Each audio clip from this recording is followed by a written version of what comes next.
বাংলাদেশ নৌবাহিনী পরিবার কল্যাণ সংঘের প্রেসিডেন্ট নাদিয়া সুলতানা ওনার সার্বিক ব্যবস্থাপনায় গাইবান্ধা জেলার ফুলছড়ি উপজেলার যে ব্রহ্মপুত্র পাড়ের যে চরাঞ্চলবাসী সেই চরাঞ্চলের শীতার্ত মানুষের মাঝে আজকে বালাসী যে এই লঞ্চ টার্মিনাল এই টার্মিনালের এই মাঠে কিন্তু শীতবস্ত্র বিতরণের যে আয়োজন সেখানে এসে উপস্থিত হবেন বাংলাদেশ নৌ পরিবার কল্যাণ সংঘের যে প্রেসিডেন্ট নাদিয়া সুলতানা, যাদের সত্যিকারেই একেবারে যুবথুবু অবস্থায় থাকেন চরাঞ্চলের মানুষেরা, সেই চরাঞ্চলের মানুষের মাঝেই আজকে এই শীতবস্ত্র বিতরণ করবেন।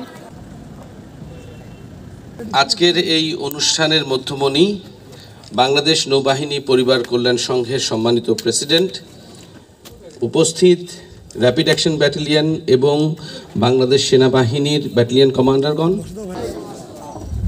আমাদের আজকের এই আপনাদের মাঝে এই আগমনের একটা কারণ আছে। সেটা হচ্ছে আপনারা সবাই জানেন যে বাংলাদেশ নৌবাহিনী পরিবার কল্যাণ সংঘ তার যিনি প্রেসিডেন্ট আজকে তিনি আমাদের মাঝে উপস্থিত হয়েছেন।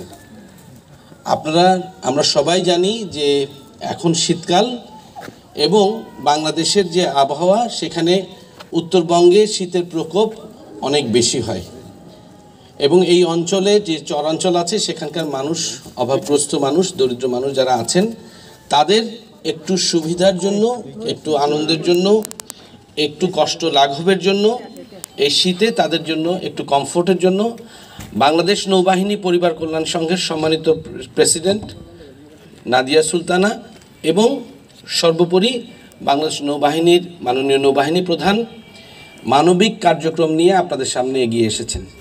আমরা প্রতি বছর নৌবাহিনীর তরফ থেকে এই আয়োজন করে থাকি, এবারও তার ব্যতিক্রম নয়।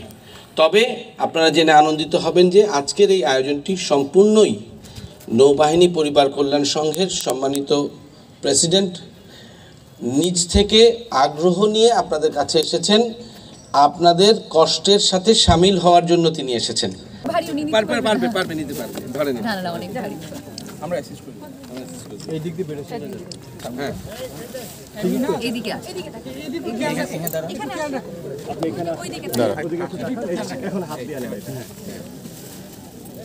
সামনে যাও, ওখান থেকে একজন ভাই একটু সাইড লোকটা এদিকে দাও। সরকারি লোক দিয়ে গেছিল, সরকারি, আপনারা চরের লোক, আমরা চরের কম্বল পেয়ে কি খুশি? হ্যাঁ, খুশি হচ্ছে আল্লাহ। এই যে চাল দিতেছে, কম্বল নেওয়ার পর কম্বল নেওয়ার পর চাল দিতেছে। নেদি সামনে থেকে চাল নিয়ে যাবেন,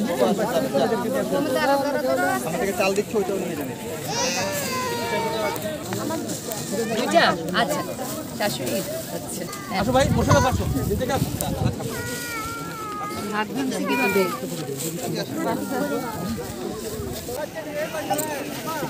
শাহজাহান সিরাজ, ভয়েস অফ গাইবান্ধা।